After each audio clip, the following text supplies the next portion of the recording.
Sa nakaraang video, ni-reveal ng bida ang kanyang secret weapon ng Errol's Super Long Range Large Crossbow. Dahil dito, naging madali para sa kanila talunin ang napakaraming troops ng kalaban. Tulong-tulong ang lahat upang masupil na ang mga kaaway at wakasan ang digmaan. Pero bago natin ipagpatuloy ang kwento, shoutout muna sa inyong walang sawang sumusuporta at nag-abang nitong next update ng ating kwento. Maraming salamat sa paghihintay, lalo na sa ating mga Senpai tier members. Solid kayo. Balik sa istorya, sunod-sunod ang pag-anunsyo ng army ng Erncia ng victory. At dahil dun, nag-iba na lalo ang takbo ng sitwasyon ng digmaan. Siyempre, ang pinaka hindi masaya sa mga pangyayari ay ang Emperor ng Merman Empire. Hindi ito makapaniwala sa mga kaganapan. Kausap ito gamit ang Magic Stone ng ibang leader ng Three Kingdom Alliance, ang Hari ng Demaniel Kingdom at ang Grand Duke ng Sujepan Duchy. Base sa kanilang request, nag-issue ito ng General Mobilization. Ang kanilang empire raw ang nagpadala ng pinakamaraming troops pero ano ang nangyari? Wala namang maisagot ang Duke.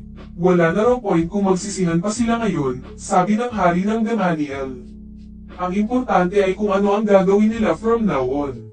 Tinanong naman ng Grand Duke, ano sa tingin nito ang mangyayari next? Pwede ba raw itong maging honest? Tanong niya. At ang agree naman ito. Sobrang lapit na raw nila sa pagkatalo. Kalahati ng mga forces nila ay nawala na at ang morale ng mga kakampi nila ay bumaba na. Kahit na raw umatake sila gamit ang natitirang mga sundalo ngayon, hindi raw nila kakayanin ang weapon na meron ng Earthshan Kingdom. Ang tinutukoy ba raw nito ay ang crossbow na ginawa ni Errol. Dagdag ng Hari ng Demaniel, isa sa master craftsman nila ang nagsabing, ang taong nagdisenyo raw nun ay isang monster. Sinubukan nilang gumawa nun, pero hindi nila mahanap kung anong uri ng istruktura ito. Galit na galit ang Emperor. Hindi lang daw sila superior sa dami pero nagugyat sila ng digmaan, after pa nilang magplano at mag-review ng strategy ng ilang ulit. Paano daw nangyari ito? Isa pa, isang malaking hadlang sa kanila si Errol Erncia. Sabi ni Grand Duke, para mabaligtad pa ang sitwasyon, dapat raw ay makakuha pa sila ng oras. Kailangan nilang malaman ano ang weakness ng kalaban. Saktong merong dumating servant na sumigaw na, "We're in trouble." Pinaglitan naman ito dahil sinabihan na raw siyang huwag pumasok dahil meron silang very important meeting. Ano ba raw ang nangyayari? Nanginginig naman itong sumagot na ang Earthshan Kingdom Army daw. Ipinakita si Princess Kenia, magkausap sila ng kapatid niya at sinabihan siya nitong sirain daw iyon. Sagot niyang, yan lang ba? Sagot ni Errol, na yes ate. Bigay todo mo na. Ito pala ay sa harap ng border fort sa may Demaniel Kingdom. Buong lakas na tumira si Kenia, at sa isang wasiwas lamang ng kanyang espada, nasira niya ito. Gulat na gulat ang mga sundalo. Sinabing hindi nila pwedeng papasukin ang mga kaaway, kaya naman dapat daw ay patigilin nila ito anuman ang maging kapalit. Mag-isang hinarap ng prinsesa ang tropa, at napatanong pa nga ito, bakit daw ang babagal ng mga kalaban. Sa bawat tira niya, maraming mga sundalo ang tinatamaan. Kung ganun lang daw ang mga kalaban, kahit siya, kayang-kaya niya raw mapatambal lahat yun. Proud na proud naman si Prince Errol. As expected, pagdating sa paninira ng gate, isang swordmaster ang best para sa trabaho na yun. Pinasok na nga nila ang Merman Empire Border Fortress pati na ang Sujepan Duchy Border Fortress. Ipinakita ang Hari ng Erncia na sinabing, hindi na mabilang ang nagbuwis ng buhay dahil lamang sa kasakiman ng mga kaaway. Ngayon, ito na raw ang oras upang pagbayarin sila sa kanilang ginawa. Nakangiti naman si Prince Errol, at sinabing, galit na raw ang ama nila. Ngayon, ang next target nila, ay ang capital ng Three Kingdoms Alliance.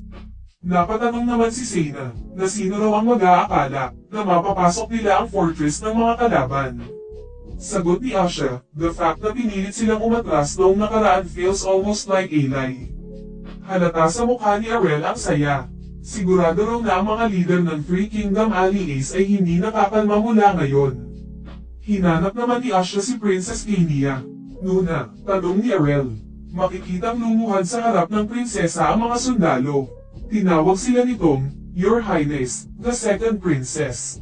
Hindi lang daw nakakabilib na nabot nito ang level ng Swordmaster ng ganun kabata, pero astig daw ang naging performance nito. Naiiyak pa nga ang iba sa sobrang paghanga sa kanya. Tinanong ng isa, ano raw ang sikreto nito? Napaisip naman ito at sumagot na, ang ginagawa niya lang daw naman ay kumain at mag-train araw-araw. Todo cheer naman sa gilid ang mga sundalo. Balik sa bida, sinabi nitong, busy raw si Kenya kaya naman iniwan niya na ito. Mukhang nagustuhan niya rin naman daw. Tinanong naman si Prince Arel, ano na raw ang next plan nila? Mag-a-advance na ba sila sa bansa ng kalaban? Sagot nitong, maaaraming bumagal ang speed nila the deeper they go. Pero sa tingin niya, yun na nga ata ang next. Napa-evil laugh naman ito sabay sabing, habang unti-unti nilang tinatake over ang teritoryo ng Three Kingdoms Alliance, dahan-dahan daw siyang maglalagay ng pressure. Specialty niya raw ang pangbabuli. Matapos daw ang 3 taon, kukunin nila ang 20% ng kanilang teritoryo. Sa loob ng 5 taon, siguradong hindi na raw nila kakayanin. Napatanong tuloy si Asha na ang ibig sabihin ba raw nito, ay tuluyan ang magko-collapse sa mga kaaway matapos ang 5 years. Oo, sagot ni Prince Arel. Karamihan daw ng tao sa bansa nila ay siguradong mamatay sa gutom. After 3 years, siguradong mauubos ang finances ng Three Kingdoms Alliances. Habang nagiging dominant force sila sa pakikipagkalakal, unti-unti silang may isolate. Ang mas nakakatakot pa raw sa military pressure ay economic collapse. At kung magpapatuloy ay kahirapan, maaring magkaroon ng civil war. Makikipagdigmaan sila laban sa army nila on the outside, at siguradong mag-aaway-away din sila sa loob. Nabahala naman si Asha para sa kanila. Tama daw siya, kahit si Prince Arel, ay hindi nais na mangyari ito sa kanila. Pero, huwag daw nilang kakalimutan, na ito rin ang nais gawin sa kanila ng kalaban. Dapat ay naghanda raw sila na mag-suffer sa consequences nang magdesisyon silang sakupin sila. If hindi sila naghanda, hindi na daw dapat pa sila nagsimula ng digmaan. Wala na raw dahilan pa, para kawan sila. Ito raw ang nais nilang mangyari. Ang sinabi raw ng kanyang ama, unless umatras ang Three Kingdoms Alliance, hindi raw sila titigil na umatake. Ito ang nilalaman ng liham ng hari ng Erncia sa kanya. As expected, sabi ni Sena, nakakatakot raw ang digmaan. At nag-agree si Asha dito. Pero wag daw silang mag-alala, ito assumption lamang kung ang Three Kingdoms ay nasa sit-in state o ang pag-close down ng fortress gate nila upang depensahan ito. Kung matalino raw ang mga ito, iiwasan nilang mangyari ito sa hinahanap. Sa ngayon, ang kailangan lang nilang gawin ay ang maghintay ng balita. Balik sa Merman Empire, galit na galit ang emperor nito at sinabing, unacceptable para sa kanila ang mag-surrender. Sa history ng empire nila, never pa daw silang surrender dati. Sagot naman ng isa, na mas lumala na raw ang sitwasyon ngayon. Kailangan na nilang i-pull back ang army nila. Nonsense, sigaw nito.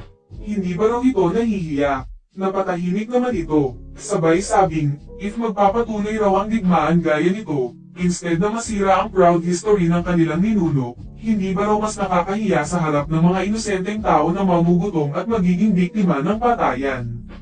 Natalo na raw sila, nakiusap itong, i-declare na ang wakas ng digmaang ito as soon as possible. Para naman hindi na raw mag-suffer pa ang kanilang mga tao. At kahit na nakiusap ito sa kanya, sinabi ng Emperor na hindi raw magbabago ang sagot nito. We will not surrender, aniya. Napatanong naman ito kung bakit raw. Sagot niya, malamang sumagot ito ng ganun dahil iniisip niya ang kapakanan ng mga tao. At dahil naiintindihan raw nito ang nafe-feel niya, hindi niya ito paparusahan. Gayunpaman, hindi niya raw hahayaang mag-surrender sila. Sa tingin ba daw nila ay iigi ang sitwasyon kung susurrender sila? Hindi, kapag nag-give in daw sila, who knows ano ang gagawin ng Erncia sa kanila. Siya raw kasi ang nagdeklara ng digmaan. Kung parehas ang outcome, whether mag-surrender sila or hindi, meron lamang silang isang choice. Hindi pa rin nagpatinag ang advisor nito at nakiusap, para daw sa kapakanan ng mga tao. Hindi pa rin ito pinansin ng Emperor. Sinabi niyang Merman, Three Kingdom Alliance, lalaban tayo hanggang muli. Gamit ang ating lakas, pride kaya ang pumipigil sa Emperor na mag-surrender, kahit na maapektuhan pa ang kanyang nasasakupan, wala itong pake. Grabe, ang intense ng digmaang ito. Ano kaya talaga ang magiging ending kung hindi pa rin sila susurrender? Well, malalaman natin sa susunod na episode.